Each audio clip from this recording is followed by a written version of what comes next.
finished a new master's degree in London. I worked hard. I had my doubts. I worried.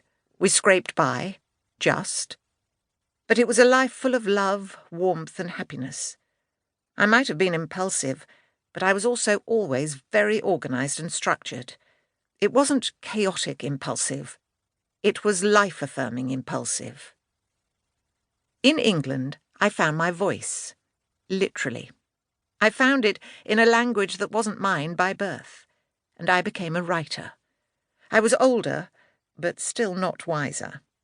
One might ask, surely there are better paid jobs. Yes, but none that I love so much. Most days my job doesn't feel like work. It's what I want to do. Every single day of my life. I write. I tell stories. I try to make sense of the past so that I can learn something about the present. I am lucky, incredibly lucky.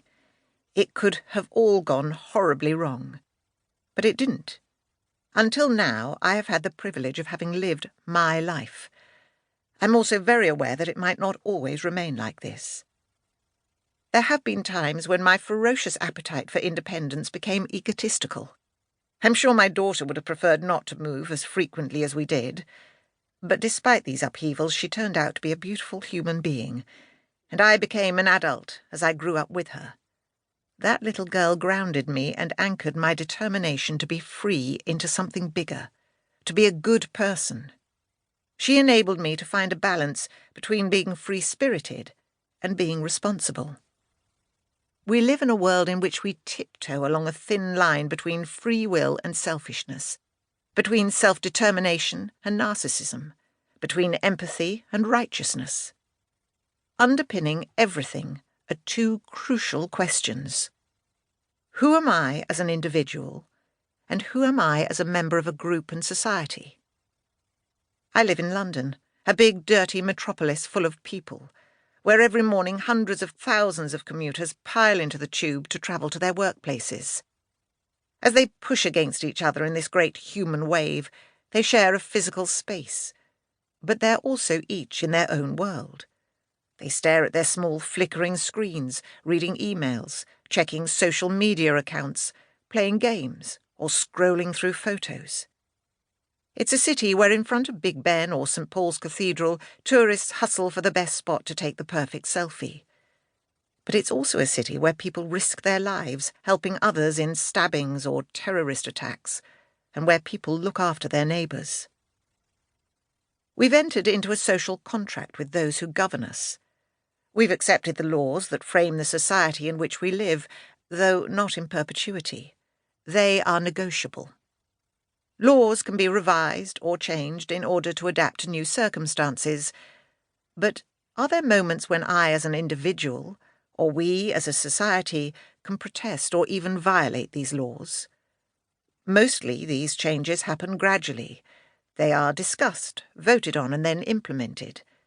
And though often riddled with setbacks, frustrations, and injustice, the legal scaffold is nonetheless an essential part of our democratic relationship with the state and with one another.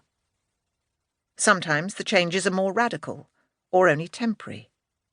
Take the global pandemic, for example, when millions of us voluntarily surrendered our basic rights and liberties for the greater good. For months we didn't see our friends and families, and followed draconian rules because we believed it was the morally right thing to do. Others didn't. They simply refused to obey these restrictions, insisting that their individual liberties were more important. For most of my adult life, I've been trying to understand why we are who we are. This is the reason why I write history books. In my previous books, I've looked at the relationship between humankind and nature, in order to understand why we've destroyed so much of our magnificent blue planet.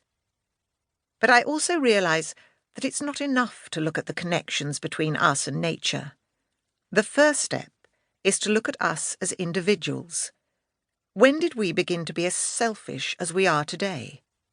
At what point did we expect to have the right to determine our own lives? When did we think it was our right to take what we wanted? Where did this us, you, me, or our collective behaviour all come from? When did we first ask...